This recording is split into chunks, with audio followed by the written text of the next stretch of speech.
ஓம் சக்தி. ஓம் ஆதிபரா சக்தி. ஓம் சக்தியே மறுவூர் அரசியே. நல்லதே நினைப்போம், நல்லது மட்டுமே நினைப்போம். சக்தி வாக்கு பிள்ளைகளுக்கு இந்த ஆதி சக்தியின் ஆசீர்வாதம் என்றுமே முழுமையாக கிடைக்கும். நீண்ட நாட்களுக்கு பிறகு உன்னுடைய குலதெய்வத்திடம் இருந்து அவசரமான செய்தி ஒன்று உன்னுடைய வாழ்க்கை சம்பந்தமாக என்னிடத்தில் வந்திருக்கின்றது.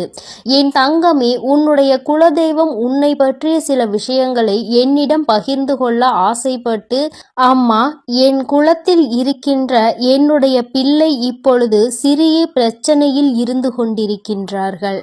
அவர்கள் வாழ்க்கை சம்பந்தமாக இந்த விஷயத்தை அவர்களிடத்தில் உடனடியாக தெரிவிக்க வேண்டும். நீங்கள் சொன்னால் இன்னும் அதற்குரிய பிரச்சனைகள் மிக விரைவாகவே தீர்ந்துவிடும். நீங்களும் இந்த பிரச்சனைகளை பற்றி அறிந்திருக்கிறீர்களா என்று ஒரு முறை என்னிடம் கேட்டு தெரிந்து கொள்ளுங்கள் என்று என்னிடத்தில் வந்து சொன்னார்கள். என் தங்கமே, இந்த பிரச்சனைகள் எல்லாம் உன் வாழ்க்கையில் நடப்பது உண்மைதானா என்று அம்மா சொல்வதை ஒரு முறை கேட்டால் உனக்கு நிச்சயமாக புரிந்துவிடும். இப்பொழுது உன் வாழ்க்கையில் என்ன நிலையில் இருந்து கொண்டிருக்கின்றது, இனிமேல் உன் வாழ்க்கையில் என்ன நடக்கப் போகின்றது என்று உன்னுடைய குலதெய்வம் ஒவ்வொரு முறையும் என்னிடத்தில் வரும்பொழுது ஏதாவது ஒரு விஷயம் உன்னை பற்றி மட்டுமே சொல்ல வருகின்றார்கள். நீண்ட நாட்களுக்கு பிறகு அவர்கள் வரும்பொழுது நான் புரிந்து கொண்டேன். இத்தனை நாட்களும் என் குழந்தை உன் வாழ்க்கையில் நடந்த பிரச்சனைகள் எல்லாம் அத்தனை சாதாரணமானதாக இல்லை. இவற்றை எல்லாம் ஏதோ ஒன்று சேர்த்து கொண்டு வந்துதான் உன் உடம்பில் பல பிரச்சனைகளை ஏற்படுத்தி கொண்டிருக்கின்றது. இப்பொழுது என் முன்னால் அவை எல்லாம் நின்று கொண்டிருக்கிறது என்பதை நான் புரிந்து கொண்டேன். அவர்கள் என்னுடைய உதவியையும் கேட்டிருக்கின்றார்கள். ஏனென்றால் உனக்கிருக்கின்ற பிரச்சனைகள் அத்தனை பெரிது. மிகவும் எளிதாக அது தீர்ந்துவிடக் கூடியதாக இல்லை. அதனால்தான் உன்னுடைய வாழ்க்கை அழிந்துவிடக் கூடாது என்பதற்காக என்னிடத்தில் இதை உடனடியாக தெரிவிக்க வந்திருக்கின்றார்கள். நிச்சயமாக இந்த பிரச்சனையை என்னால் தீர்த்து தர முடியும் என்று நான் புரிந்து கொண்டேன். உன் வாழ்க்கையில் நடக்கும் இந்த பிரச்சனையை பற்றிதான் அவர்கள் சொல்ல வந்தார்கள் இன்று. என் தங்கமே, உன்னுடைய வாழ்க்கையில் இப்பொழுது நடக்க இருக்கின்ற ஒரு விஷயம் என்னாலும் உன்னை மிகவும் பெரிதளவில் காயப்படுத்தி கொண்டிருக்கின்றது. குடும்பத்திற்கு உள்ளே இருந்து கொண்டு என்னாலும் உனக்கு கெடுதல் செய்ய அவர்கள் நினைத்து கொண்டிருக்கின்றார்கள்.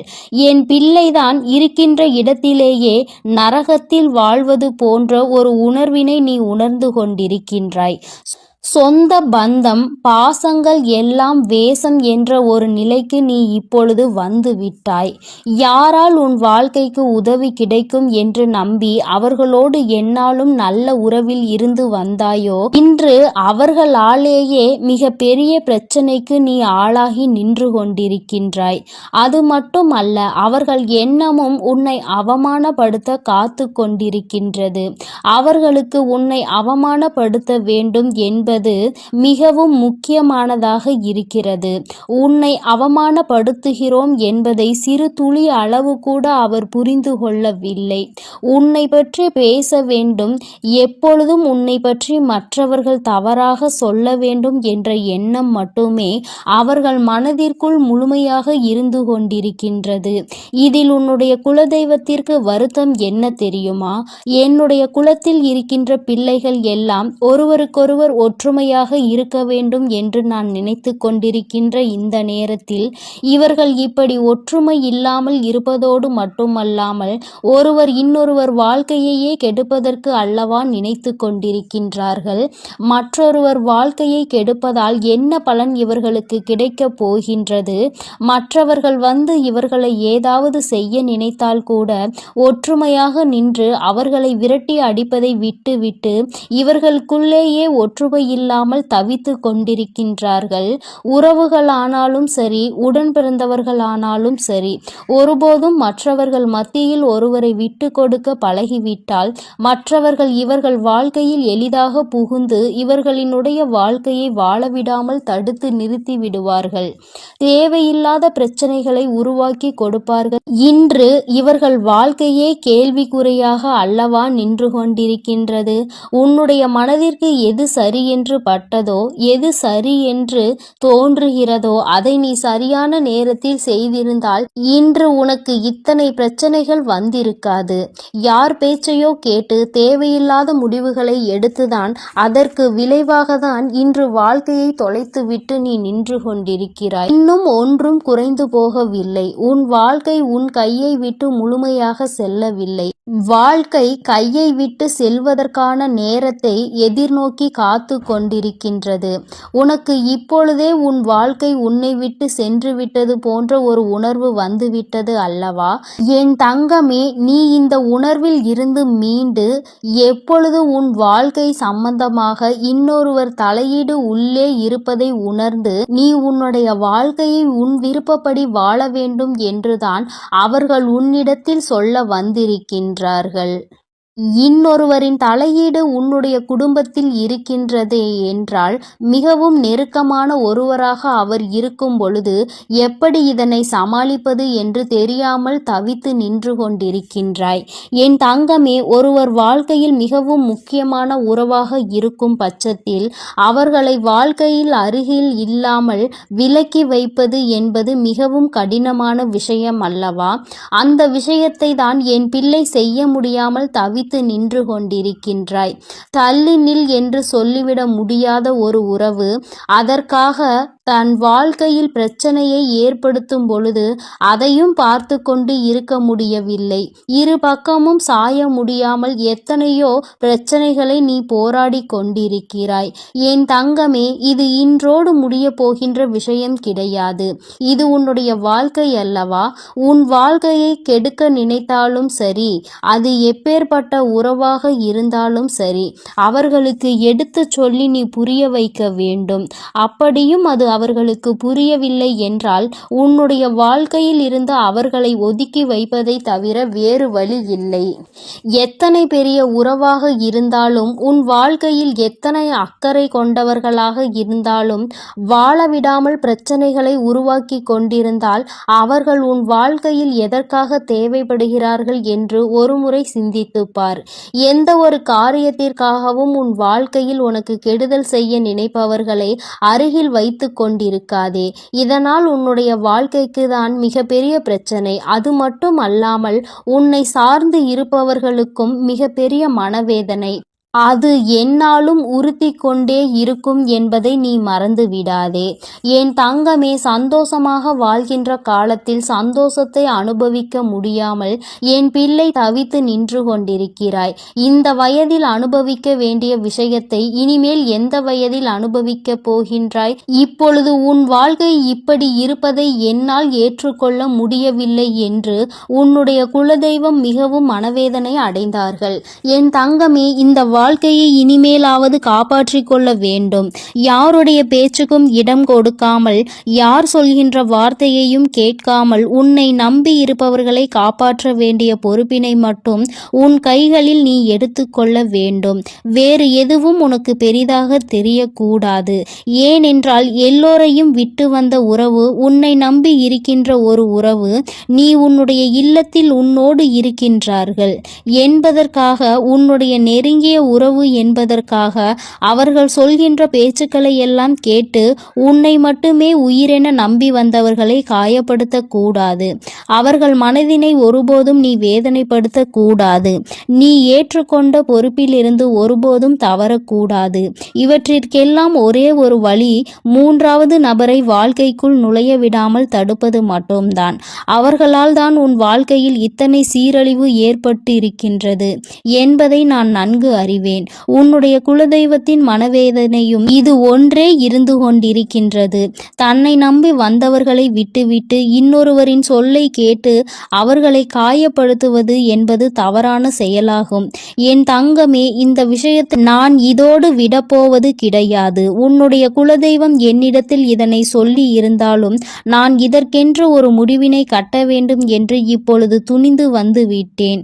இனிமேலும் உன் வாழ்க்கையில் இந்த பிரச்சனை தொடர கூடாது. மற்றவர்கள் உனக்கு தீங்கு செய்ய நினைத்தாலும் நீ அவர்களுக்கு தீங்கு செய்ய நினைத்தாலும் எல்லா விஷயங்களும் உன் தலையில்தான் வந்து விடியும் என்பதை முதலில் மறந்து விடாதே. இந்த நேரத்தில் உனக்கு உன் வாழ்க்கையை கெடுக்க நினைத்தவர்கள் மனதளவில் எந்த ஒரு மனசாட்சியுமே இல்லாதவர்கள் என்பதை புரிந்து கொண்டு அவர்களை விட்டு நீ விலகி இருக்க பழகிக்கொள். என் தங்கமே, இவர்களின் மனதிற்கு ஒருபோதும் உனக்கான சந்தோஷமான வாழ்க்கையை நீ நிம்மதியாக வாழ வேண்டும் என்ற எண்ணம் கிடையாது. அதை மட்டும் அவர்கள் நினைத்தால் போதும். அது ஒன்றே உனக்கு மகிழ்ச்சியான வாழ்க்கையை கொடுக்கும். உன்னுடைய குலதெய்வம் மனதில் இருக்கின்ற இந்த விஷயத்தை நீ புரிந்து கொண்டிருப்பாய் என்று நான் நினைக்கின்றேன். அவர்கள் சொன்னார்கள், இப்பொழுது நீ சந்தோஷமாக வாழ வேண்டிய நேரம் இது. உனக்கான சந்தோஷத்தை முழுமையாக பெற வேண்டும். அதை நீ முழுமையாக பெற்றுவிட வேண்டும் என்பதை மட்டும்தான் அவர்கள் என்னிடத்தில் சொன்னார்கள். என் தங்கமே, அதனால் இதற்கான வேலைகளை இனிமேல் செய்ய தொடங்கு. உன்னை நம்பி வந்த உறவிற்கு ஒருபோதும் நீ துரோகம் செய்யாதே. துரோகம் என்பதை விட மற்றவர்களின் பேச்சை கேட்டு ஒருபோதும் அவர்களின் மனதினை காயப்படுத்தாதே. இது ஒன்றே உன் வாழ்க்கைக்கு சிறந்த வழியாக இருக்கும். இதை நீ பின்பற்றினால் உன்னுடைய குலதெய்வம் மனம் அமைதி அடைந்து விடுவார்கள். என் தங்க பிள்ளைக்கு இந்த வராகி அம்மாவினுடைய ஆசீர்வாதங்களும் உன்னுடைய குலதெய்வத்தினுடைய ஆசீர்வாதங்களும் எப்பொழுதும் முழுமையாக இருக்கும். என் தங்கமே, அதனால் நீ எதற்காகவும் கலங்காதே, எதை நினைத்தும் வருந்தாதே. நீ நல்லதையே நினைத்தால் உன் வாழ்வில் எப்பொழுதும் உனக்கு நல்லது மட்டுமே நடக்கும். என் அன்பு பிள்ளையே, இன்று உன் தாயானவள் உன் குலதெய்வ வாக்கினை அல்லவா உனக்கு கொண்டு வந்திருக்கின்றேன். நீண்ட நாட்களுக்கு பிறகு உன்னுடைய குலதெய்வத்திடம் இருந்து உனக்கான நல்ல செய்தி ஒன்று வந்திருக்கிறது. என் தங்கமே, இந்த நல்ல நாளில் உன் குலதெய்வம் உனக்கு நல்ல வாக்கு தர வேண்டும் என்று நினைக்கிறார்கள். அதற்கு அவர்கள் தேர்ந்தெடுத்திருப்பது உன் தாயானவள் என்னைத்தான். என் தங்கமே, அவர்கள் உன்னிடத்தில் பேச வேண்டும் என்று நினைத்த விஷயம் உன்னுடைய வாழ்க்கை சம்பந்தமானதுதான், வேறெதுவும் கிடையாது. என் பிள்ளையே, நீ உன் வாழ்க்கையில் நடக்கின்ற ஒவ்வொரு நிகழ்வுகளையும் இந்த தாயானவள் நான் வந்து பார்ப்பதற்கு முன்பாக அவர்கள் பார்க்க தொடங்கி விடுகிறார்கள் அல்லவா? அவர்கள்தானே முதன்மையானவர்கள். நீ என்ன நிகழ்வுகளை இல்லத்தில் நடத்தினாலும் உன் வாழ்க்கையில் என்ன நடந்தாலும் அது யாருக்கு தெரிகின்றதோ இல்லையோ, உன்னுடைய குலதெய்வத்திற்கு சர்வ நிச்சயமாக தெரியும் என்பதில் எந்த ஒரு மாற்று கருத்தும் கிடையாது. இந்த தாயானவள் நானே உன் குலதெய்வத்திற்கு பின்னால் உன்னை காண வர முடியும் என்பதை நீ புரிந்து கொள்ள வேண்டும். உனக்கு என்ன கஷ்டம் வந்தாலும் உனக்கு என்ன பிரச்சனைகள் வந்தாலும் உன்னை தேடி முதலில் வருவது உன்னுடைய குலதெய்வம் என்பதில் எந்த ஒரு மாற்று கருத்தும் கிடையாது. என் தங்கமே, உன்னுடைய குலதெய்வம் உன் கஷ்டங்களை எல்லாம் முன்னின்று காண்கின்றார்கள். அவர்கள் தருகின்ற வாக்கினை ஒருபொழுதும் நீ தவறவிட்டு விடக்கூடாது. ஏனென்றால் என் பிள்ளையே, உன்னுடைய வாழ்க்கையில் நடக்க இருக்கின்ற எல்லா விஷயங்களையும் தெரிந்து வைத்திருப்பவர்கள் அவர்கள்தான். நிச்சயமாக உனக்கு அதற்கான நல்ல தீர்வினையும் கொண்டு வந்து சேர்ப்பார்கள் என்பதில் எந்த ஒரு சந்தேகமும் வேண்டாம். உன்னுடைய பிரச்சனைகளுக்கெல்லாம் முதலில் தீர்வு அவர்களிடம்தான் அதிகமாக இருக்கும். அவர்கள் சொல்கின்ற எல்லா விஷயங்களையும் உன் அம்மா நான் அப்படியே உன் வாழ்க்கையில் நடத்தி கொடுப்பேன். நான் தனித்து நின்று எதையும் உன் வாழ்க்கையில் செய்வது கிடையாது. உன் குலதெய்வத்திடம் இருந்து கருத்து கேட்டுதான் உன் வாழ்க்கையில் என்ன நடத்த வேண்டும் என்ற முடிவுகளை நான் எடுக்க முடியும். இது நாள் வரையிலும் உன் வாழ்க்கையில் நீ எத்தனையோ வேதனைகளை அனுபவித்திருப்பாய், எத்தனையோ கஷ்டங்களை கண்டிருக்கின்றாய், எத்தனையோ சோதனைகளையும் நீ கண்டிருக்கின்றாய். பல சோதனைகளை கண்டு இந்த வாழ்க்கையில் நீ வெற்றி பெறக்கூடிய சூழ்நிலையை இப்பொழுதுதான் உணர தொடங்கி இருக்கின்றாய். அதனால்தான் இன்று உன்னுடைய குலதெய்வத்தின் வாக்கினை நான் கொண்டு வந்திருக்கின்றேன். என் அன்பு பிள்ளையே, இந்த நல்ல நாளில் குலதெய்வத்தின் வாக்கு கிடைப்பது என்பது அத்தனை சாதாரண விஷயம் கிடையாது என் தங்கமே. அதனால் உனக்கு கிடைக்கும் பொழுது அதனை நீ சரியாக உன் வாழ்க்கையில் பயன்படுத்திக்கொள் என்றுதான் அம்மா சொல்கின்றேன். என்றென்றைக்கும் உனக்கு நல்ல ஆசீர்வாதங்களை வழங்கி கொண்டு இருக்கின்றார்கள். அவர்களை நீயே வேண்டாம் என்று தள்ளி நிற்க சொன்னாலும் அவர்கள் உன்னை விட்டு ஒரு அடி கூட விலகி நிற்பது இல்லை என்பதை நீ புரிந்து கொள்ள வேண்டும். என் தங்கமே, எல்லாவற்றிற்கும் முதன்மையாக இருக்கக்கூடிய உன் குலதெய்வம் இன்று உனக்கு தர வந்திருக்கின்ற வந்திருக்கின்ற இந்த வாக்கானது உன்னுடைய வாழ்க்கையில் அதிசக்தி வாய்ந்த வாக்காக இருக்கும். என் குழந்தையால் மறக்க முடியாத நல்ல வாக்காக இருக்கும். என் தங்கமே, நான் எப்பொழுதும் உன்னை தேடி வந்து உன்னோடு பேசிக் கொண்டிருப்பதை உன் குலதெய்வம் கண்டதினால்தான் என் மூலமாக உன்னிடத்தில் பேசுகிறார்கள். அதற்கும் என் பிள்ளைக்கு சந்தேகம் வரும் அல்லவா? குலதெய்வம் என்னிடத்தில் பேச வேண்டியதுதானே, எதற்காக உன் மூலமாக என்னிடத்தில் பேசுகிறார்கள் என்ற சந்தேகம் உனக்கு வரத்தானே செய்யும். என் தங்கமே, உன்னுடைய சந்தேகத்திற்கான பதிலை நான் இப்பொழுதே உன்னிடம் சொல்லிவிடுகின்றேன். நீ என்னோடு அதிக அன்போடு இருப்பதனால் என் மூலமாக உன்னை காண வந்திருக்கின்றார்கள். அப்படியானால் ஒரே நேரத்தில் உன்னுடைய குலதெய்வத்தையும் உன்னுடைய இஷ்ட தெய்வத்தையும் கண்டுவிட்ட பலன் உனக்கு கிடைத்து விடும் அல்லவா? என் தங்கமே, இந்த தாயானவள் உன் வாழ்க்கையில் எந்த அளவிற்கு இடத்தை பிடித்திருக்கிறேன் என்பது நான் நன்கு உணர்ந்த விஷயம்தான். என் பிள்ளையே, நீண்ட நாளாக உன் தாயானவள் உன் வாழ்க்கையில் இருக்கின்ற ஒரு கஷ்டத்தை புரிந்துதான் அதற்கான தீர்வினை கொடுப்பதற்காக வந்திருக்கின்றேன். இனி இந்த வாழ்க்கையில் உனக்கு நல்லது நடக்கும் என்பதை நீ முழுமையாக நம்பிவிட்டாலே போதும்.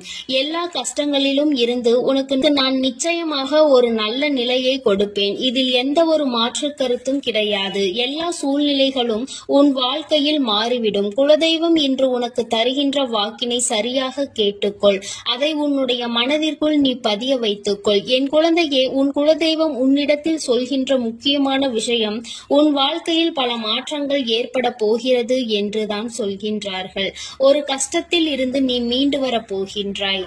உன்னை கை நீட்டி பேசிய ஒருவர் உன்னிடத்தில் மன்னிப்பு கேட்கப் போகின்றார். உன் மனதினை காயப்படுத்திய ஒருவர் இன்று வேதனைப்பட்டு கொண்டிருக்கிறார். குலதெய்வத்தின் முன்னால் நின்று யாரெல்லாம் உன்னை சபித்தார்களோ அவர்கள் வாழ்க்கை கேள்விக்குறியாக மாறி நின்று கொண்டிருக்கிறது. இப்படி ஒவ்வொருவரும் அவர்கள் வாழ்க்கையில் செய்திருக்கின்ற விஷயங்களை கண்டு மனம் வேதனை பட போகின்றார்கள். உனக்கு வாழ்க்கையில் கஷ்டம் வந்துவிட்டது என்று எண்ணி வருத்தப்படாமல், என் பிள்ளையே, இனி உன் வாழ்க்கையில் நடப்பது எல்லாமே உன் சந்தோஷத்தை மட்டுமே அடிப்படையாக கொண்டது என்பதை நீ புரிந்து கொண்டால் போதும். என் பிள்ளையே, இந்த வாழ்க்கை உனக்கு கொடுத்தது எல்லாமே இனி உன்னுடைய மனநிலையில் சந்தோஷத்தை கொண்டு வந்து கொடுக்கும் என்பதை நீ புரிந்து கொண்டால் போதும். எல்லோரும் ஒரு நாள் இந்த தாயானவள் என்னுடைய வாழ்க்கையில் என்ன நடத்தி கொடுத்தாள் என்று நிச்சயமாக யோசிக்கின்றபடி உன் வாழ்க்கையில் அம்மா நிச்சயமாக நல்ல விஷயத்தை நடத்தி கொடுப்பேன் என்பதை நீ புரிந்து கொண்டால் போதும். இப்பொழுதெல்லாம் இந்த வாழ்க்கையில் நீ பட்ட கஷ்டங்களுக்காக வேதனைப்பட்டு நின்றாயோ, அந்த நேரத்தில் எல்லாம் உன் குலதெய்வமும் உன் தாயானவள் நானும் உன்னை காக்க வந்திருக்கிறோம் என்பதை ஒரு நாளும் நீ மறந்துவிடக் கூடாது. ஒரு விஷயம் தவறு என்று தெரிந்துவிட்டால் அதை ஒரு நாளும் என் பிள்ளை நீ செய்ய துணியாதே. அதே நேரத்தில் ஒரு விஷயத்தை செய்யும் பொழுது அது உனக்கு சரி என்று தோன்றிவிட்டது என்றால் யார் சொன்னாலும் அதன் பிறகு அதை நீ நிறுத்தி விடாதே. நல்லபடியாக அதை செய்து நீ வெற்றி பெறுவதற்கான முயற்சிகளை எடுத்துக்கொள்ள வேண்டுமே தவிர ஒரு நாளும் என் பிள்ளை இந்த வாழ்க்கையில் நீ அடைய நினைக்கின்ற விஷயங்களை அடையாமல் விட்டுவிடக் கூடாது. உன்னுடைய முயற்சி இந்த வாழ்க்கையில் அதிகமாக இருப்பது போல இனி உன் வாழ்க்கையில் நடப்பது எல்லாமே உன் சந்தோஷத்தை மட்டுமே அடிப்படையாக கொண்டது என்பதனை நீ புரிந்து நடந்து கொள்ள வேண்டும். உனக்கு என்றென்றைக்கும் உன்னுடைய குலதெய்வம் துணை இருக்கின்றது என்பதை புரிந்து கொண்டு உனக்கு என்னாலும் இந்த தாயானவளினுடைய ஆசீர்வாதங்கள் இருக்கும் என்பதை நினைவில் வைத்துக் கொண்டு நீ செய்ய நினைக்கின்ற விஷயங்கள் எல்லாவற்றையும் சரியாக செய்து கொண்டு இருக்க வேண்டும். என் தங்கமே, என்றெல்லாம் இந்த தாயானவள் உன் வாழ்க்கையில் வருகின்றாரோ என் தங்கமே, என்றெல்லாம் இந்த தாயானவள் உன் வாழ்க்கையில் வருகின்றாளோ அன்றெல்லாம் என் கூட உன்னை காண உன் குலதெய்வமும் வருகிறார் என்பதை நீ மறந்துவிடக் கூடாது. என் பிள்ளையே, எந்த விஷயங்களை உன் வாழ்க்கையில் செய்வதாக இருந்தாலும் நாங்கள் இருவரும் கலந்து ஆலோசித்துதான் உனக்கு செயல்படுத்துவோம் என்பதையும் நீ நினைவில் வைத்துக் கொள்ள வேண்டும். என் பிள்ளையே, நீ கேட்பதை தெளிவாக கேட்க வேண்டும். அப்பொழுதுதான் உனக்கு கொடுக்கின்ற தெய்வங்களும் எதையும் யோசிக்காமல் கொடுக்கும் என்பதை நீ புரிந்து கொள்வாய். எதையும் கண்மூடித்தனமாக உனக்கு கிடைக்க வேண்டும் என்று நீ நினைத்து கொண்டிருந்தால் நிச்சயமாக அது உன்னை வந்து சேராது. உனக்கு பிறகு அதனால் நீ படுகின்ற கஷ்டங்களை நாங்கள் வேடிக்கை பார்க்க முடியாது. எதை கொடுக்க வேண்டுமோ அதை சர்வ நிச்சயமாக உனக்கு நாங்களே தேடி வந்து கொடுப்போம் என்பதில் எந்த ஒரு மாற்று கருத்தும் கிடையாது. என் தங்கமே, இந்த வாழ்க்கையில் உனக்கு நடந்துவிட்ட எல்லா விஷயங்களிலும் இருந்து நீ நல்லபடியாக மீண்டு வரப் போகின்றாய். அவர் உன் வாழ்க்கையில் உனக்கு கஷ்டங்களை கொடுக்கிறார் என்று நீ நினைத்து விடாதே. அவர்கள் நிச்சயமாக உன்னை நினைத்து வருத்தப்படத்தான் செய்கின்றார்கள். உனக்கு நல்ல நேரம் ஆரம்பித்து விட்டது என்பதை தான் உன் குலதெய்வம் இன்று நான் உன்னிடத்தில் சொல்ல வந்தேன். இனி எந்த சூழ்நிலையிலும் நீ கவலைப்படாமல் இரு. நான் உன் வாழ்க்கையை உயர்நிலைக்கு கொண்டு செல்ல போகின்றேன். என் குழந்தையே, உன் குலதெய்வ வாக்கினை நீ கேட்டுவிட்டாய் அல்லவா? உன்னோடு இருந்து உன் வாழ்க்கையை உயர்த்துவதற்காக அவர்கள் வந்திருக்கின்றார்கள். இனி ஒருபோதும் என் பிள்ளை நீ தடம் புரண்டு சென்று விடாதே. நல்லது நடக்கின்ற நேரத்தில் உன் குலதெய்வம் உன்னை காண வந்திருக்கிறது என்றால் என் பிள்ளையே, இனி இந்த வாழ்க்கையில் என்றென்றைக்கும் உனக்கு சந்தோஷம் மட்டுமே நிலைத்திருக்க போகிறது என்பதை நீ புரிந்து கொண்டு விட்டால் போதும். என் அன்பு பிள்ளைக்கு இந்த தாயானவளினுடைய ஆசீர்வாதங்களும் உன் குலதெய்வத்தினுடைய ஆசீர்வாதங்களும் எப்பொழுதும் முழுமையாக கிடைக்கும். என் தங்கமே, அதனால் நீ எதற்காகவும் கலங்காதே, எதை நினைத்தும் வருந்தாதே. நீ நல்லதையே நினைத்தால் உன் வாழ்வில் எல்லாம் உனக்கு நல்லதாக மட்டுமே நடக்கும். என் அன்பு பிள்ளையே, உன்னை கண்ணீர் சிந்த வைத்தவர்கள் கண் கலங்கி நிற்க போகின்றார்கள். என் தங்கமே, இன்று இந்த தாயானவள் உன்னுடைய குலதெய்வ வாக்கினை கொண்டு வந்திருக்கின்றேன். குலதெய்வ வாக்கை தவிர்த்து விடாதே. ஏனென்றால் உன்னுடைய மிகப்பெரிய கேள்விக்கு உன் குலதெய்வத்திடம் இருந்து உனக்கு பதில் வந்திருக்கின்றது. என் தங்கமே, இன்று இந்த தாயானவள் உன்னை தேடி வந்து உனக்கான நல்ல வாக்கினை கொண்டு வந்ததற்கு மிகவும் முக்கியமான காரணம் என்ன தெரியுமா? என் பிள்ளைக்கு மனதில் இருக்கின்ற ஒரு மிகப்பெரிய குழப்பத்திற்கு தீர்வினை கொண்டு வந்து சேர்க்க வேண்டும் என்பதுதான். நான் இங்கே கண்ணீர் சிந்துகிறேன், யாருக்கும் எந்த துரோகத்தையும் செய்யாமல். ஆனால் என்னை கண்ணீர் சிந்த வைத்தவர்கள், என்னை மனம் வருந்த வைத்தவர்கள் அங்கே நிம்மதியாக இருப்பதற்கு என்ன காரணம் தாயே என்று என் பிள்ளை நீ என்னை பார்த்து கேட்கின்றாய் அல்லவா? இந்த கேள்விக்கு உனக்கு நான் பதில் கொடுக்க வேண்டும் அல்லவா? என் குழந்தையே, நீ எத்தனையோ கண்ணீர் சிந்தினாய். சரி, நீ இப்படி கண்ணீர் சிந்துவதற்கு யார் காரணம் என்று ஒரு நொடி உணர்ந்து பார்த்தாயா? உண்மையாகவே நீ இப்பொழுது சிந்திய இந்த கண்ணீருக்கு அவர்கள் உண்மையில் தகுதியுடையவர்கள் தானா? அவர்கள் பேச்சுக்கு நீ மதிப்பு கொடுத்தது நியாயம்தானா என்பதை முதலில் நீ தெளிவாக புரிந்து கொண்டிருந்தால் உனக்கே பாதி பதில் அப்பொழுதே கிடைத்திருக்கும். சரி, அவர்கள் சொல்வதை சொல்லிவிட்டார்கள், நீயும் அழுவதை அழுது விட்டாய். இப்பொழுது உன் குலதெய்வம் இதற்கு பதில் சொல்ல வந்ததற்கு காரணம் என்ன தெரியுமா? இது உன் குலதெய்வத்தின் வார்த்தைகளுக்கு உன் வாழ்க்கையில் இடம் கொடுக்க வேண்டிய காரியமாக மாறிவிட்டது.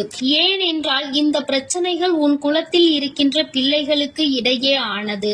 குலதெய்வம் 2 பேருக்குமே தெய்வமாக உனக்கு இருக்கலாம், அவர்களுக்கு இல்லாமலும் போகலாம். ஆனால் உன் குலதெய்வம் அப்படி அல்ல. இருவருக்குமே உன் குலதெய்வம் ஒன்று என்பதனால் இப்பொழுது அவர்கள் இதற்கு பதில் தர வேண்டிய கட்டாயம் வந்துவிட்டது. நீ சிந்திய கண்ணீர் அவர்கள் மனதை அல்லவா ரணமாக்கிவிட்டது. நீ தேவையோடுதான் கண்ணீர் சிந்தினாய், தேவையில்லாமல் கண்ணீர் சிந்தவில்லை. இதுவெல்லாம் அவர்களுக்கு நன்றாக தெரியும். என் குழந்தையே, நீ தவறுகள் செய்திருந்தாலும் சரி, தவறுகள் செய்யாவிட்டாலும் சரி, அதற்கு என்ன விஷயங்கள் என்ன காரணங்களாக உன் வாழ்க்கையில் வந்தாலும் அதை நீ சரியான கோணத்தில் எதிர்கொண்டு இருக்க வேண்டுமே தவிர ஒருபொழுதும் அழுது உன்னுடைய நிலையில் இருந்து நீ இறங்கி வந்திருக்க கூடாது. என் குழந்தையே, நீயாகவே உன்னுடைய நிலையில் இருந்து இறங்கி வந்ததனால் இன்று உனக்கு இருக்கின்ற கஷ்டங்கள் ஏராளமாகிவிட்டது. நீ இந்த நிலையில் இருக்க வேண்டும் என்று எண்ணி அவர்கள் இந்த காரியங்களை செய்தார்கள். இப்பொழுது சந்தோஷமாக அவர்கள் இருக்கின்றார்கள். அவர்களுக்கு சந்தோஷத்தை கொடுத்துவிட்டு நீ இங்கே வேதனைப்பட்டு கொண்டிருக்கிறாய் என்றுதான் உன்னுடைய குலதெய்வம் சொல்கின்றார்கள். அது மட்டும் அல்லாமல் நீ இன்னமும் சில செயல்களை வேண்டாதவைகளாக செய்து கொண்டிருக்கிறாய் என்று அவர்கள் மனம் வருத்தப்படுகின்றார்கள். யாருக்கு என்ன பிரச்சனை என்றாலும் அதை இழுத்து உன் தலையில் போட்டுக் கொள்வதே மிகப்பெரிய வேதனைக்குரிய செயலாகும். அவர்கள் நினைக்கின்றார்கள் அடுத்தவர்கள் படுகின்ற கஷ்டங்களை பார்த்து மனம் இறங்குவதில் தவறில்லை. அதற்கு அவர்கள் உன்னிடத்தில் உதவிகள் கேட்டால் மட்டும்தானே செய்து கொடுக்க வேண்டும். மாறாக நீயாகவே உள்ளே நுழைந்து அவர்களுக்கு உதவுகிறேன் என்று சொல்லிவிட்டு நாளை உன்னுடைய கஷ்டங்களுக்கு யாரும் உனக்கு உதவிக்கு வராமல் நீ நிற்கும் பொழுது அது எத்தனை பெரிய வேதனையாக இருக்கும் என்பதை உன்னால் புரிந்து கொள்ள முடியும். அதற்காக கைமாறு கருதாமல் உதவி செய்ய வேண்டும் என்று சொல்லி இருக்கின்ற பொழுது நீ உதவிகளை செய்யக்கூடாது என்று சொல்கின்றேனே என்று என் பிள்ளை நீ நினைக்கலாம். என் தங்கமே, வாழ்க்கையில் இப்பொழுதெல்லாம் பல மாற்றங்கள் வந்துவிட்டது. முன்பு போல இப்பொழுது இருக்கின்றவர்கள் எல்லாம் இல்லை. ஒரு உதவியை செய், அதற்கு கைமாறு எதிர்பார்ப்பது மட்டும் அல்லாமல் அந்த உதவிகளை செய்தவர்களுக்கே குழி தோண்ட நினைப்பதுதானே இப்பொழுது இருக்கின்ற மனிதர்களின் மனநிலையாக இருந்து கொண்டிருக்கிறது. அடுத்தவர்கள் வாழ்க்கையில் கெடுதல் நினைக்க ஒருவரும் ஒரு அளவு கூட சிந்திப்பது கிடையாது. யாருக்கு வேண்டுமானாலும் என்ன வேண்டுமானாலும் செய்ய நினைக்கிறார்கள். அதனால் அவர்கள் நினைக்கின்ற விஷயங்கள் எல்லாம் சரிதான் என்று எல்லாவற்றையும் விட்டுவிடக் கூடாது என்றுதான் உன் குலதெய்வம் சொல்கின்றார்கள். வேண்டியவர்கள் வேண்டாதவர்கள் என்றெல்லாம் இப்பொழுது கிடையாது. உண்மையில் எவரினுடைய வார்த்தைகள் உனக்கு ஆறுதலையும் அன்பையும் கொடுக்கின்றதோ அவர்கள் மட்டுமே உனக்கு வேண்டியவர்கள். உனக்கு யாருடைய வார்த்தைகள் உனக்கு வேதனைகளை அதிகமாக கொடுக்கின்றதோ அவர்கள் உனக்கு வேண்டாதவர்கள். இப்பொழுதெல்லாம் இப்படிதான் உனக்கு இருக்கின்ற உறவுகளை கணிக்க வேண்டுமே தவிர ஒருபொழுதும் நீ உறவுகள் என்று எண்ணி தேவையில்லாத நட்புகளை வளர்த்து கொள்ளாதே.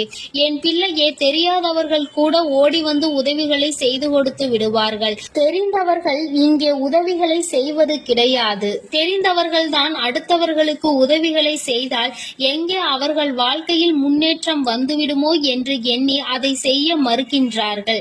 என் தங்கமே, இதையெல்லாம் இனிமேல் உன் வாழ்க்கையில் நடக்க இருக்கின்ற விஷயங்கள். அதனை உனக்கு புரிய வைக்க வேண்டும். அதன் பிறகாவது என் பிள்ளை இந்த வாழ்க்கையில் என்ன நடந்து கொண்டிருக்கிறது என்பதை புரிந்து கொண்டு அதற்கு ஏற்றது போல நீ வாழவும் தொடங்கி விடுவாய். இனியும் இந்த சூழ்நிலைகள் இப்படியே இருக்கும் என்றால் நீ உன்னுடைய மனநிலையில் மாற்றங்களை கொண்டு வர வேண்டும். நான் இப்படிதான் இருப்பேன், இப்படிதான் வேதனையை அனுபவிப்பேன் என்றால் யாராலும் உன்னை எதுவும் செய்துவிட முடியாது அல்லவா? உன்னுடைய குலதெய்வம் அதைதான் சொல்லி அங்கே வேதனைப்பட்டு கொண்டிருக்கின்றார்கள். அதனால் என் குழந்தையே, இனி ஒருபொழுதும் இந்த வாழ்க்கையில் உனக்கு கிடைத்த கஷ்டங்களை எண்ணி வேதனைப்படாமல் இனி உன்னுடைய வாழ்க்கையில் உன்னை தூக்கி நடத்துகின்ற தெய்வமாக நான் இருப்பேன் என்பதை நீ மனதில் வைத்து கொண்டு உனக்கு செய்கின்ற விஷயங்களை எல்லாம் பார்த்து நீ கணக்கில் எடுத்துக்கொள்ள வேண்டாம். யாரை விட்டுவிட வேண்டும் என்பது உன்னுடைய கையில் தான் இருக்கிறது. எல்லாவற்றிற்கும் மேலாக இந்த வாழ்க்கை உனக்கு கொடுக்க நினைத்த சோதனைகளை எல்லாம் நீ கடந்து வந்து யார் உன்னை அள வைத்தார்களோ அவர்கள் முன்னிலையில் நீ வாழ்ந்து காட்ட வேண்டும். உன் குலதெய்வம் இன்னொன்றையும் சொல்லி இருக்கின்றார்கள். உன்னை கண்ணீர் சிந்த வைத்தவர்கள் அங்கே மிகுந்த மனவேதனைக்கு ஆளாகி நிற்க போகின்றார்கள். அடுத்தவர்களுக்கு வேதனையை கொடுப்பதற்கு முன்பாக சற்று சிந்தித்து இருந்தால் இன்று அவர்கள் நல்ல நிலைக்கு வந்திருப்பார்கள். ஆனால் அவர்கள் இன்று உன் குலதெய்வத்தின் கையால் தண்டனை பெறுவதற்கு தயாராக நிற்கின்றார்கள். இனியாவது இந்த வாழ்க்கையை பற்றிய கவலை மற்றவர்கள் மீது செலுத்தாமல் உனக்கு நல்லபடியாக இருக்கும் என்பதை நீ மனதார நம்பிவிட்டால் போதும். எப்பொழுதுமே உனக்கு மன நிம்மதி கிடைக்கும். உன் குலதெய்வம் உனக்கு துணையாக இருக்கின்றது. உன் குலத்தில் இருக்கின்றவர்கள் தானே என்று அவர்கள் யாரையும் விட்டுவிடுவதில்லை. அவர்கள் தவறு செய்கின்றவர்களுக்கு தண்டனை என்ற ஒன்று எப்பொழுதும் கிடைத்தே தீரும் என்றுதான் சொல்கின்றார்கள். அந்த தண்டனையை அவர்கள் இந்த வாழ்க்கையில் அனுபவித்தே தீருவார்கள் என்பதிலும் எந்த மாற்று கருத்தும் கிடையாது. எதுவாக இருந்தாலும் இல்லையே, நீ மட்டும் மனதார எந்த துரோகத்தையும் செய்து விடாதே. இனி இந்த வாழ்க்கை உனக்கு நல்லதை கொடுக்க வேண்டும் என்றால் கெட்ட மனிதர்களிடம் இருந்து சற்று ஒதுங்கி இருக்க பழகிக்கொள். அவர்களை பற்றி தெளிவாக புரிந்து கொண்டு அவசரப்பட்டு நீ அழுது உன்னுடைய பலவீனத்தால் உன் சந்தோஷத்தை நீயே இழந்து விடாதே. என் அன்பு பிள்ளைக்கு இந்த தாயானவளினுடைய ஆசீர்வாதங்களும் உன் குலதெய்வத்தினுடைய ஆசீர்வாதங்களும் எப்பொழுதும் முழுமையாக கிடைக்கும். என் தங்கமே, அதனால் நீ எதற்காகவும் கலங்காதே, எதை நினைத்தும் வருந்தாதே. நீ நல்லதையே நினைத்தால் உன் வாழ்வில் எல்லாம் உனக்கு நல்ல நல்லதாக மட்டுமே நடக்கும். என் அன்பு பிள்ளையே, இன்று உன்னுடைய குலதெய்வத்திடம் இருந்து ஒரு முக்கியமான செய்தியோடு வந்திருக்கிறேன். அவர் உன்னுடைய வாழ்க்கை சம்பந்தமான ஒரு செய்தியினை தான் கொண்டு வந்திருக்கிறார். என் தங்கமே, என் மூலமாக அதனை உனக்கு தெரிவிக்க வேண்டும் என்று அவர்கள் ஆசைப்படுகின்றார்கள். ஏனென்றால் இந்த வராகியாகிய என்னுடைய ஆசீர்வாதங்களும் என்னுடைய உதவியும் சேர்ந்து உனக்கு கிடைக்க வேண்டும் என்று அவர்கள் நினைக்கின்றார்கள். அதனால்தான் என் மூலமாக உனக்கு அதனை தெரிவிக்க நினைக்கின்றார்கள். என் குழந்தையே, உன்னுடைய வாழ்க்கை இன்றிருக்கின்ற சூழ்நிலையை பார்த்து அவர்கள் மிகுந்த மனவேதனை அடைகின்றார்கள். ஏனென்றால் தேவையில்லாத அர்த்தமில்லாத கோபங்களினால் உன்னுடைய வாழ்க்கை இன்று தலைகீழாக மாறி கிடக்கின்றது. உன்னுடைய உண்மையான அன்பினை ஏற்றுக்கொள்ள முடியாமல், அதற்கு மதிப்பு கொடுக்காமல், தேவையில்லாத கோபதாபங்களால் உன்னை பிரிந்து உன்னுடைய உறவுகள் இருந்து கொண்டிருக்கிறது. என் தங்கமே, உன்னுடைய குலதெய்வம் இவற்றையெல்லாம் பார்த்து கொண்டுதான் இருக்கிறது. அவர்களுக்கு தெரியும் அல்லவா யார் மீது தவறு இருக்கின்றது, யார் மீது தவறு இல்லை என்று. என் தங்கமே, உன் மீது தவறு இல்லை என்பதை அவர்கள் நன்றாக புரிந்து கொண்டுதான் இப்பொழுது உன்னோடு பேச, உனக்கு நல்ல வாக்கு கொடுக்க, உன் மனதிற்கு நல்ல ஆறுதல் கொடுக்க வந்திருக்கின்றார்கள். உன்னுடைய மனதில் இருக்கின்ற வேதனைகளை அவர்களை விட வேறு யாராலும் உணர்ந்து கொள்ள முடியாது. உன்னுடைய குலத்தினை காக்கின்ற தெய்வம் இன்று நீ உன்னுடைய குலத்தோடு ஒன்றுபட்டு இல்லாமல் பிரிவினையில் இருப்பதை கண்டு அவர்கள் சிறிது மனவேதனையில் இருந்து கொண்டுதான் இருக்கின்றார்கள். ஆனாலும் உன் மீது தவறு இல்லை, உன்னை சுற்றி இருப்பவர்கள் மீதுதான் தவறு இருக்கின்றது. நயவஞ்சகத்தால் உன்னை வீழ்த்த நினைத்தவர்களை தான் நீ விட்டு பிரிந்திருக்கிறாய் என்பதும் அவர்களுக்கு நன்றாக தெரியும்.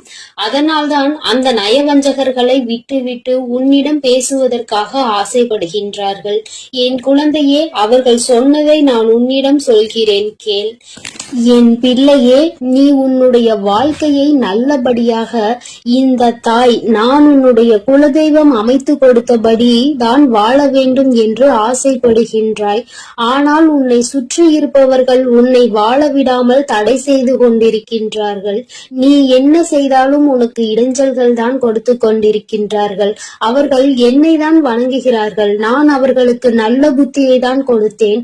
ஆனால் அவர்கள் தீய வழியை தான் நாடி செல்கின்றார்கள். நான் எத்தனையோ முறை அவர்களை நல்வழிப்படுத்துவதற்கு பல வாய்ப்புகளை ஏற்படுத்தி கொடுத்து பார்த்தேன். ஆனாலும் அந்த வாய்ப்புகளை அவர்கள் சரியாக பயன்படுத்தி கொள்ளவில்லை. நீ என்ன சொல்வது, நான் என்ன கேட்பது என்பது போல நடந்து கொண்டிருக்கின்றார்கள். என் தங்கமே, உன்னுடைய குலதெய்வம் எனக்கே அவர்கள் இத்தனை மரியாதை தான் வைத்திருக்கிறார்கள் என்றால் உன்னை அவர்கள் எந்த அளவிற்கு நடத்துவார்கள் என்று எனக்கு புரிந்து கொள்ள முடிகிறது. அவர்களினுடைய மனநிலை, அவர்களினுடைய போக்கு எதுவும் உன் தாயானவள் எனக்கு பிடிக்கவில்லை. நான் அவர்களுக்கு கொடுத்த வாய்ப்பினை அவர்கள் தவற விட்டு விட்டார்கள். இனிமேல் நான் உன் குலத்தை காக்கின்ற தெய்வமான அவர்களுக்கான தண்டனையை நான் கொடுக்க வேண்டியதாக இருக்கின்றது. நான் சில தண்டனைகளை மறைமுகமாக கொடுத்து பார்த்தேன். ஆனால் அந்த தண்டனையை அவர்கள் கொஞ்சம் கூட மதிக்கவும் இல்லை. அந்த தவறுகளை திரும்ப திரும்ப செய்து கொண்டேதான் இருக்கின்றார்கள்.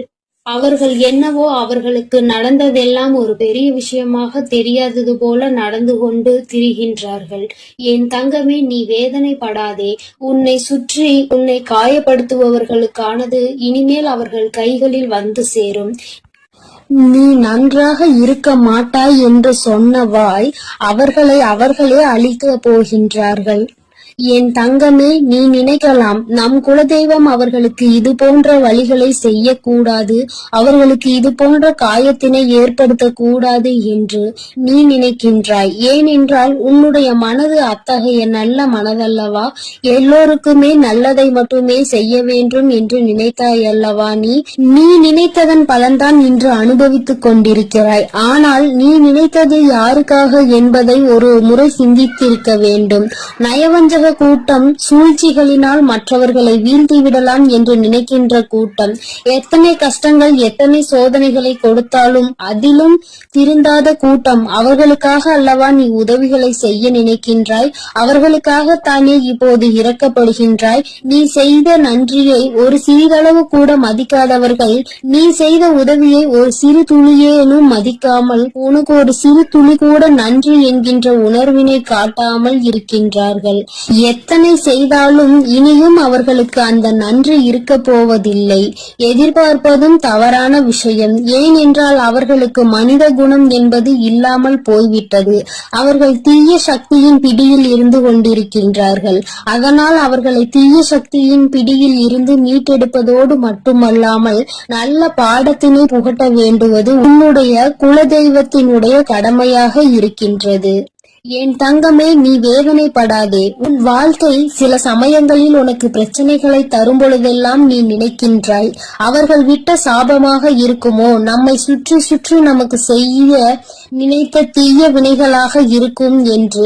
என் தங்கமே, நிச்சயமாக அவர்களின் சாபங்களோ அவர்கள் தீய வினைகளும் ஒருபோதும் உன் வாழ்க்கையில் பலிக்காது. இதுவரை பலிக்கவும் இல்லை. உன்னுடைய வாழ்க்கையில் நடந்து கொண்டிருக்கின்ற பிரச்சனைகளுக்கு உன்னோடு இருப்பவர்களே காரணமாக இருக்கின்றார்கள். அர்த்தமற்ற கோபங்கள், தேவையில்லாமல் மற்றவர்களின் பேச்சை கேட்பது, இது போன்ற செயல்களால் உன்னுடைய உண்மையான அன்பினை வெறுத்து ஒதுக்கி இப்பொழுது வாழ வழியில்லாமல் தவித்து நின்று கொண்டிருக்கிறார்கள். உன்னை பிரிந்தவர்கள் நன்றாக இருக்கின்றார்கள் என்று நீ ஒருபோதும் எண்ணி விடாதே. நான் என் குழந்தையை வேதனைப்படுத்தியவர்களுக்கு நிச்சயமாக சந்தோஷத்தினை ஒருபோதும் வழங்கிவிட மாட்டேன். அது எத்தனை பெரிய தவறு என்பதை அவர்கள் நிச்சயமாக உணரும் வரை இந்த தாயானவள் அவர்களுக்கு பாடத்தினை புகட்டிக் கொண்டுதான் இருப்பேன். என் குழந்தையே, உன்னுடைய குலதெய்வமான நான் இனிமேல் உன் வாழ்க்கையில் நடக்கின்ற பல நல்ல நிகழ்வுகளுக்கு பொறுப்பெடுத்துக் கொள்கிறேன். நீ சந்தோஷமான மனநிலைக்கு மாற போகின்றாய். உனக்கு தீங்கு செய்ய நினைத்தவர்கள் அதற்கான பலனை அனுபவிக்க போகின்றார்கள். உன்னை விட்டு பிரிந்த வாழ்க்கை மீண்டும் உன்னிடமே வந்து சேர போகின்றது. நீ உனக்கு யாரெல்லாம் நல்லது செய்யவில்லை, உன்னை பழிவாங்க வேண்டும் என்று நினைத்தார்கள், உனக்கு தீங்கு செய்ய வேண்டும் என்று நினைத்தார்கள் என்று நினைக்கிறாயோ, அவர்களை எல்லாம் நினைப்பதை முதலில் நிறுத்திவிடு. அவர்களை எல்லாம் ஒரு ஆளாக நீ மதிக்கவே வேண்டிய அவசியம் இல்லை. உன் முன்னால் வந்து நின்றால் கூட யாரோ என்று கடந்து சென்று கொண்டே இரு. ஒருபோதும் அவர்களினுடைய உறவை நீ ஒட்டிக்கொள்ள வேண்டும் என்று நினைக்க தேவையில்லை. இந்த உறவு உன் வாழ்க்கை முழுவதும் தொடரப்போவதும் இல்லை. நிச்சயமாக ஏதாவது ஒரு இக்கட்டான கட்டத்தில் உன்னை யாரென்று தெரியாதது போல நடந்து கொள்வார்கள். நிறைய அதற்கான வாய்ப்புகள் இருக்கின்றது. இன்றிருக்கின்ற மனிதர்களின் மனநிலை எல்லாம் அப்படிதான் இருக்கிறது. எல்லாம் தனக்கு மட்டும்தான், வேறு யாருக்கும் எதுவும் கொடுக்க கூடாது என்ற எண்ணம் அவர்களுக்குள் இருக்கும் வரை அவர்கள் வாழ்க்கையில் ஒருபோதும் எந்த ஒரு முன்னேற்றத்தையும் கண்டுவிட முடியாது. என் குழந்தைகளை நான் என்னுடைய குடும்பம் ஒற்றுமையாக இருக்க வேண்டும் என்றுதான் ஆசைப்பட்டேன். ஆனால் அதில் இது போன்ற நயவஞ்சகர்கள் இருக்கும் பொழுது நானே ஒற்றுமையாக இருப்பதே எப்படி என்று யோசிக்க ஆரம்பித்து விட்டேன். இது போன்ற நயவஞ்சகர்களின் பிடியில் என்னுடைய குழந்தை சிக்காமல் இருப்பதே நல்லது என்பதை உணர்ந்து கொண்டேன். எனக்கு என்ன கஷ்டம் வந்தாலும் என்னுடைய குலதெய்வம் என்னை கைவிடாது, என்னை நிச்சயமாக காப்பாற்றும் என்று நீ நல்ல எண்ணத்தோடு நினைக்கின்றாய் அல்லவா? நிச்சயமாக உன்னை ஒருபோதும் நான் கைவிட மாட்டேன். அதே சமயத்தில் உன் குடும்பத்திலேயே இருப்பவரே அவருக்கு நல்லது செய்வேன் என்று நினைத்து கொண்டு அவர் மனதில் எந்த ஒரு நல்ல எண்ணங்களும் இல்லாமல், நேர்மை என்பது துளி கூட இல்லாமல் செயல்களை செய்து கொண்டு இருக்கும் பொழுது ஒருபோதும் என்னுடைய ஆசிகள் அவர்களுக்கு கிடைக்காது. என் தங்கமே, உன்னுடைய குலதெய்வத்தினை வாக்கினை கேட்டாய் அல்லவா? ஒருபோதும் உனக்கு நயவஞ்சகத்தை செய்பவர்கள், உனக்கு துரோகத்தை செய்ய நினைப்பவர்களுக்கு அவர்கள் ஒருபோதும் துணை போகவும் மாட்டார்கள். அவர்களுக்கு எந்த ஒரு நல்ல விஷயங்களையும் செய்து கொடுக்கவும் மாட்டார்கள். உன்னுடைய உண்மையான பக்திக்கு நிச்சயமாக அவர்கள் நல்ல பலனை கொடுப்பார்கள். அதனால் நீ துரோகிகளை நினைத்து நினைத்து வருத்தப்படாதே, அவர்களை நினைத்து வேதனைப்படாதே. என்ன வேண்டுமானாலும் அவர்கள் செய்துவிட்டு போகட்டும். உன்னுடைய குலதெய்வத்தோடு இந்த வராகியும் உனக்காக எப்பொழுதும் நிற்கும் பொழுது நீ எதற்காகவும் வருந்தக் கூடாது. அவரவர் செய்கின்ற காரியங்களுக்கான பலனை நிச்சயமாக அவரவர்களே அனுபவிப்பார்கள். அவை எல்லாம் இனி உன் கண்முன்னே நிகழும் என்பதில் எந்த ஒரு மாற்று கருத்தும் கிடையாது. தன்னுடைய வினையை தானே சுமந்துவிட்டு செல்லட்டும். நீ இது போன்ற மனிதர்கள் இடையே ஒருபோதும் பழக்கத்தை வைத்துக் கொள்ள வேண்டாம். இனியும் இந்த நட்பு தொடருவதனால் எந்த ஒரு பயனும் இல்லை என் செல்ல குழந்தையே. அதனால் நீ கவனமாக இரு. நானும் உன் குலதெய்வமும் எப்போதும் உன்னோடே இருக்கிறோம். நீ எதற்காகவும் கலங்கி நிற்க வேண்டாம். நான் உங்களோடு இருந்து உங்களை எப்பொழுதும் வழிநடத்தி சென்று கொண்டேதான் இருக்கிறோம். என் அன்பு குழந்தைக்கு இந்த ஆதிபராசக்தியின் அன்பும் ஆசீர்வாதமும் முழுவதுமாக கிடைக்கும். ஓம் சக்தி, ஓம் ஆதிபராசக்தி.